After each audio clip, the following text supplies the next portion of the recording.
तो दोस्तों आज हम बात करने वाले हैं अपने एंटी लॉ रेप के बारे में। जैसा कि आप सब लोग जानते हैं, वेस्ट बंगाल में एक नया कानून लाया जा रहा है और वो कानून ये है कि जो भी व्यक्ति रेप करेगा उसको मृत्यु दंड मतलब डेथ पेनल्टी मिलनी चाहिए। तो आज हम इस वीडियो में यही जानेंगे। ये वीडियो आपके लिए बहुत इन्फॉर्मेटिव हो सकती है, तो प्लीज़ मेरी वीडियो को एंड तक देखिएगा और इसका एक भी पार्ट मिस मत कीजिएगा। तो चलिए शुरू करते हैं। तो दोस्तों सबसे पहले मैं आपको बताना चाहती हूँ कि जो हमारा भारत देश है उसमें हर एक घंटे में कम से कम 3 रेप होते हैं। 3 महिलाएं रेप का शिकार होती हैं। अगर देखा जाए तो हर एक 20 मिनट में एक लड़की का रेप होता है, जिसमें से 98% उस लड़की को जानने वाले होते हैं जो उसका रेप करते हैं। और इसमें से 100 में से 25 या 27% व्यक्ति ऐसे होते हैं जिनको रेप के केस में सज़ा मिलती है।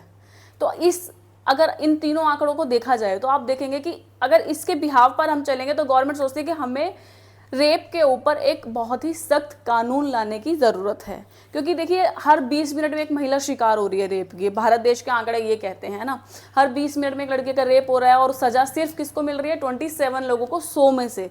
तो एक बहुत ही बड़ा आंकड़ा है। तो देखिए जैसा कि मैं जानती हूँ 2013 में भी एक अमेंडमेंट लाया गया था। जब 2012 में, अगर हम प्रीवियस ईयर्स में जाएँ तो आपको पता होगा 2012 में दिल्ली में एक निर्भया लड़की के साथ रेप कांड हुआ था। उसके बाद उसकी डेथ कर दी गई थी। तो 2012 में ये कांड हुआ। 2013 में एक क्रिमिनल अमेंडमेंट लाया गया था बदलाव करके कि भाई ठीक है, अब रेप के केस की जो सज़ा है उसको और भी सख्त किया जाए।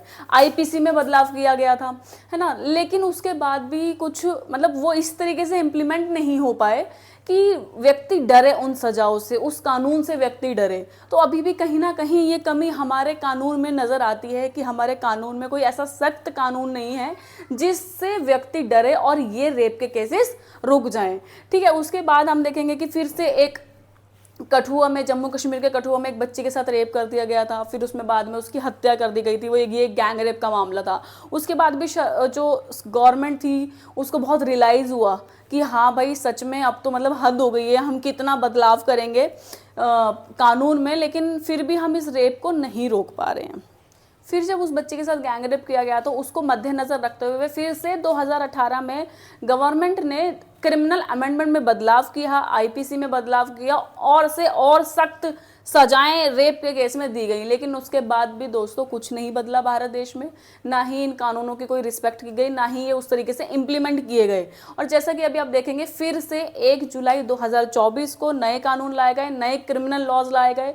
और जहाँ तक देखा जाए तो मुझे अभी भी याद है जब अमित शाह जी खड़े होकर इनको डिस्क्राइब कर रहे थे, इन तीनों क्रिमिनल लॉ को, तो उन्होंने इसका जो मुख्य विषय था, जो टॉपिक था कि भाई तुम ये कानून क्यों लागू करना चाहते हो, तो वो रीज़न ये दिया था कि ये कानून महिलाओं की सुरक्षा के लिए हैं, ये कानून महिला को प्रोटेक्ट करेंगे।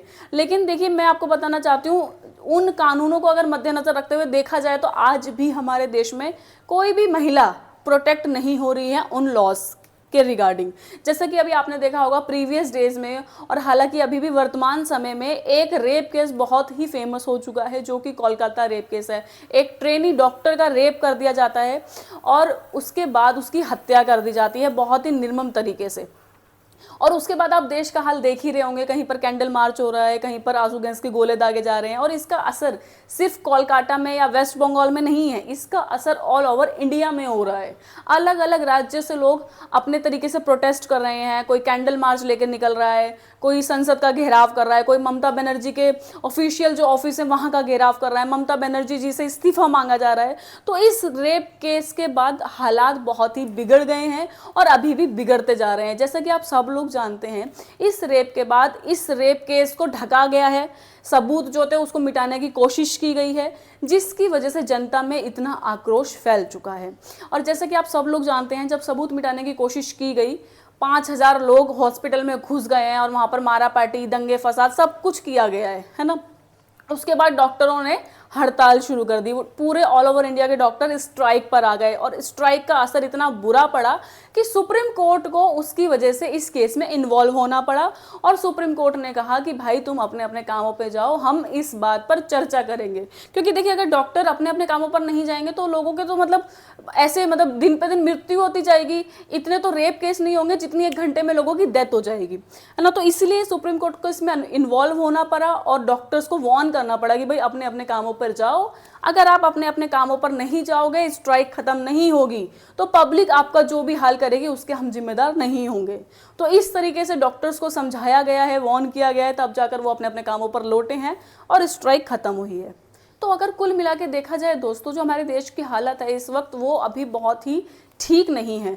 और हालांकि मुझे ये लगता है कि महिलाओं की सुरक्षा के लिए इंडिया में बहुत सारे लॉज बनाए गए हैं और हैं भी, लेकिन उनको सही तरीके से इम्प्लीमेंट नहीं किया जाता है। ठीक है, इसके साथ ही मैं आपको बताना चाहूँगी, अभी हाल ही दिनों में इस रेप केस के बाद आपने देखा होगा कि जो ममता बनर्जी हैं, उन्होंने एक पीएम को चिट्ठी लिखी थी कि भाई इस रेप के ऊपर हमें कोई ना कोई सख्त कानून बनाना पड़ेगा, आप इसके ऊपर कोई ना कोई सख्त कदम ज़रूर उठाएं। लेकिन गवर्नमेंट ने इस चिट्ठी के ऊपर कोई प्रतिक्रिया नहीं दी है, या फिर हम ये भी कह सकते हैं कि उन्होंने इस चीज़ को इग्नोर कर दिया है। लेकिन जब इस चीज़ को इग्नोर कर दिया गया है तो ममता बनर्जी और वहाँ की गवर्नमेंट कह रही है कि ठीक है, हमें सेंट्रल की तरफ से कोई भी रियायत नहीं दी गई है, तो अब हम वेस्ट बंगाल में अपना स्टेट लॉ लेके आएंगे, है ना, कैपिटल लॉ लेके आएंगे, और उसको जो भी एक्यूज्ड होगा उसको डेथ पेनल्टी दी जाएगी, है ना। मतलब इसकी 3 कंडीशन ममता बनर्जी ने रखी है कि वो इस लॉ को क्यों लाना चाहती हैं। पहला तो ये कि भाई इंसान के पास ऑप्शन ही नहीं होने चाहिए, है ना। रेप केस में अगर कोई बंदा एक्यूज्ड है तो उसको सिर्फ डेथ पेनल्टी होनी चाहिए, उसके पास ऑप्शन नहीं होने चाहिए। सेकेंड थिंग ये है कि इससे महिलाओं की सुरक्षा तो होगी ही होगी और उन्हें प्रोटेक्ट भी किया जाएगा अगर ये लॉ कानून लागू किया जाता है तो।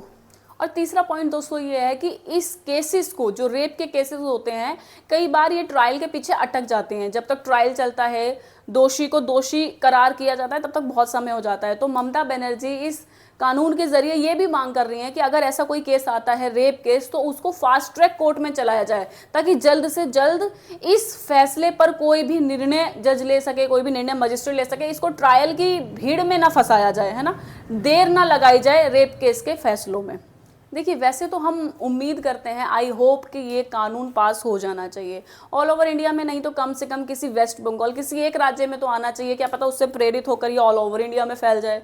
लेकिन देखिए, इसका प्रोसीजर क्या होता है। जब भी हम कोई लॉ लेके आते हैं तो उसको पहले असेंबली में पेश किया जाता है, वहाँ के जो गवर्नर हैं वो इस पर अपनी प्रतिक्रिया देते हैं। अब वहाँ के वेस्ट बंगाल के जो गवर्नर हैं वो हैं CV आनंदा बोस, और जो CV आनंदा बोस जी हैं उनकी तो पहले से ही लगी रहती है ममता बनर्जी से, उन दोनों की आपस में बनती ही नहीं है। क्योंकि ममता बनर्जी का ये कहना है कि हम वेस्ट बंगाल की गवर्नमेंट जो भी लॉज लेके आती है, जो भी पॉइंट्स लेके आती है, उनको तो ये जो गवर्नर साहब हैं ये रिजेक्ट कर देते हैं, फाइल को एंटरटेन ही नहीं करते हैं। तो अब देखना ये है कि जब ममता बनर्जी जी इस लॉ को असेंबली में रखेंगी तो क्या CV आनंदा बोस इस पर अपना प्रतिक्रिया देंगे, या फिर इसको एंटरटेन ही नहीं करेंगे, या फिर सीधा रिजेक्ट कर दिया जाएगा। क्यों? क्योंकि दोस्तों देखिए, ये जो एक स्टेट लॉ है, ये स्टेट लॉ किसके विरोध में जा रहा है, डिस्प्यूटेड किसके में आ रहा है, सेंट्रल लॉ के। सेंट्रल लॉ पे क्या है, IPC, ये BNS है, हमारा भारतीय सुरक्षा अधिनियम है ना। तो ये जो है एक स्टेट लॉ है। लेकिन अगर देखा जाए, जब स्टेट लॉ और सेंट्रल लॉ को अगर आपस में खड़ा कर दिया जाता है तो हमेशा सेंट्रल लॉ ही जीतता है, स्टेट लॉ को उतनी इंपॉर्टेंस नहीं दी जाती है। तो अब ये देखना है कि इसके बिहाफ पर स्टेट लॉ अलाउ किया जाएगा या नहीं किया जाएगा। और अगर मान लीजिए आनंदा बोस जी ने इसको एंटरटेन भी कर लिया और इस बिल को पास भी कर दिया, तो दोस्तों फिर इसके बाद इसको प्रेसिडेंट ऑफ इंडिया के पास भेज दिया जाएगा, जो इस वक्त हैं द्रौपदी मुर्मू जी। अगर मान लीजिए कि अगर वो इस पर प्रतिक्रिया देती हैं या नहीं देती हैं। वैसे अगर मैं अपनी सूझबूझ से कहूँ तो मुझे नहीं लगता है कि इस कानून पर कोई प्रतिक्रिया दी जाएगी, क्योंकि ये एक तरह का स्टेट लॉ है और स्टेट लॉ के बिहाफ पर हम सेंट्रल लॉ को डिस्प्यूट में नहीं ला सकते हैं, है ना। तो लेकिन फिर भी देखना यह है कि महिलाओं की सुरक्षा के लिए कौन कितना जागरूक है। अब फैसला ये है, तो इस पर ये कानून लागू होगा या नहीं होगा, इस पर अंतिम फैसला हमारे प्रेसिडेंट ऑफ इंडिया का होगा। वो इस पर क्या प्रतिक्रिया देती हैं, क्या सच में इसको लागू करना चाहिए या नहीं करना चाहिए। क्योंकि देखिए, इसमें सबसे बड़ा डिस्प्यूट ये भी है कि जो हमारा संविधान है, उस संविधान में ना दोस्तों डेथ पेनल्टी बहुत ही रेयर केस में दी जाती है। रेयर से रेयर जो केस होता है उसमें डेथ पेनल्टी दी जाती है, क्योंकि मृत्यु दंड देना हमारे संविधान के हिसाब से असंवैधानिक है। जीवन का हक सबको है, तो इसलिए बहुत ही रेयर केस, मतलब 100 में से 1 एक केस का चांसेस होता है कि इस केस में इस व्यक्ति को मृत्युदंड दी जाए, ठीक है, क्योंकि अगर हम किसी को मृत्युदंड देते हैं तो ये इलीगल हो जाता है, क्योंकि हमारे संविधान में कहीं भी लिखा नहीं गया है। तो अब देखना है क्या इस लॉ से जो ममता बनर्जी वेस्ट बंगाल में स्टेट लेवल पर लॉ लाने वाली हैं कि जो भी व्यक्ति रेप करेगा उसको सीधा मृत्युदंड होना चाहिए, क्या ये लॉ सेंट्रल लॉ को चुनौती दे पाएगा, या फिर हमारी प्रेसिडेंट ऑफ इंडिया इस लॉ को एक्सेप्ट करेगी, लागू करेगी, या फिर इस महिला को सुरक्षा देने के लिए भारत में इस लॉ को लाया जाएगा।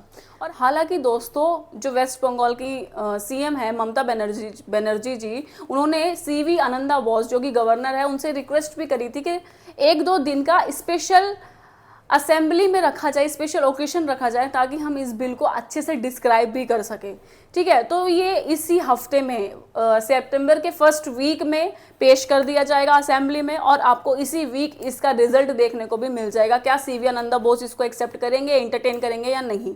तो आप मुझे नीचे कमेंट करके बताइएगा कि अगर कोई भी व्यक्ति रेप करता है और वो दोषी पाया जाता है तो क्या उसको मृत्यु दंड देना सही है या गलत है।